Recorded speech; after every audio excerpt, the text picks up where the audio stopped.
Action. On Christmas Eve many years ago, I lay quietly in my bed. I did not rustle the sheets. I breathed slowly and silently. I was listening for a sound my friend told me I'd never hear, ringing bells of Santa's sleigh. "There's no Santa," my friend insisted, but I knew he was wrong. Later that night, I did hear sounds, though not of ringing bells.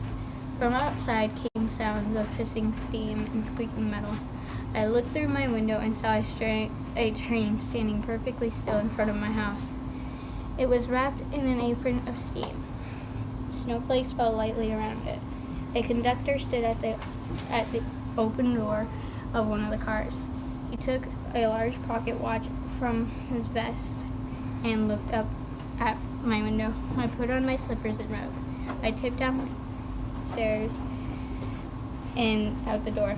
"All aboard!" the conductor cried out, and I ran up to him. "Well, are you coming?"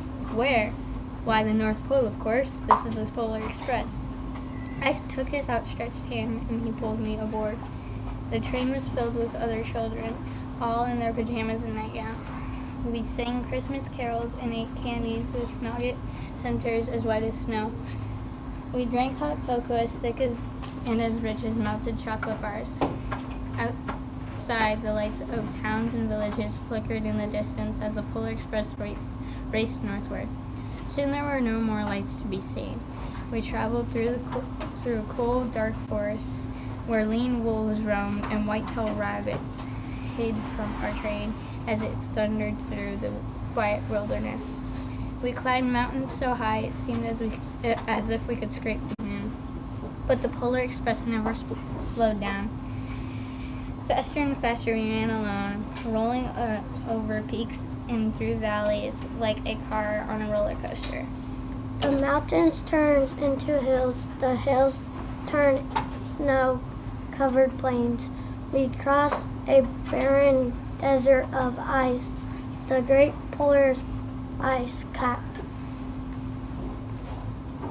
Lights appeared in the distance. They looked like the lights of a strange ocean line sailing on the frozen sea.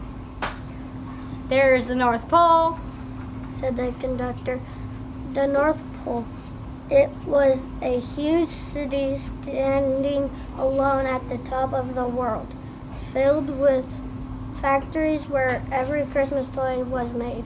At the first, we saw no elves. "They are gathering at the center of the city," the conductor told us. "That is where Santa will give the first gift of Christmas." "Who receives the gift?" "He will choose one of you." "Look," shouted one of the children, "the elves." Outside, we saw hundreds of elves. As our train drew close to the center of the North Pole, we slowed to a crawl. So crowded were the streets with Santa's helpers when the Polar Express could go no farther. We stopped and the conductor led us outside. We pressed through the crowd to the edge of a large open circle. In front of us stood Santa's sleigh. The reindeer were excited. They pranced and paced, ringing the silver bells that hung from their harnesses. It was magical sounds like nothing I'd ever heard. Across the circle, the elves moved apart and Santa appeared. The elves cheered widely. He marched over to us and pointed to me, said, "Let's have this. You here?" He jumped into his sleigh.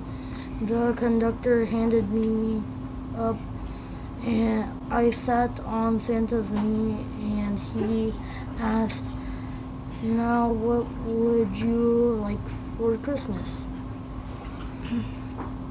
I knew that I could have any gift I could imagine, but the thing I wanted most for Christmas was not inside Santa's giant bag.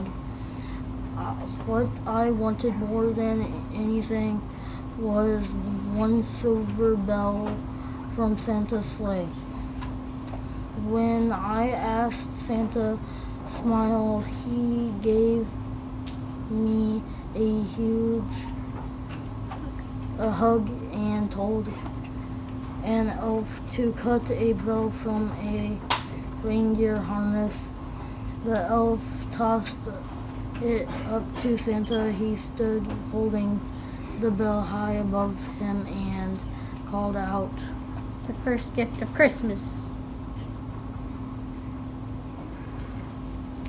As soon as we were back inside the Polar Express, the other children asked to see the bell.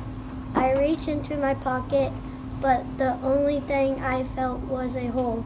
I had lost the silver bell from Santa Claus' sleigh.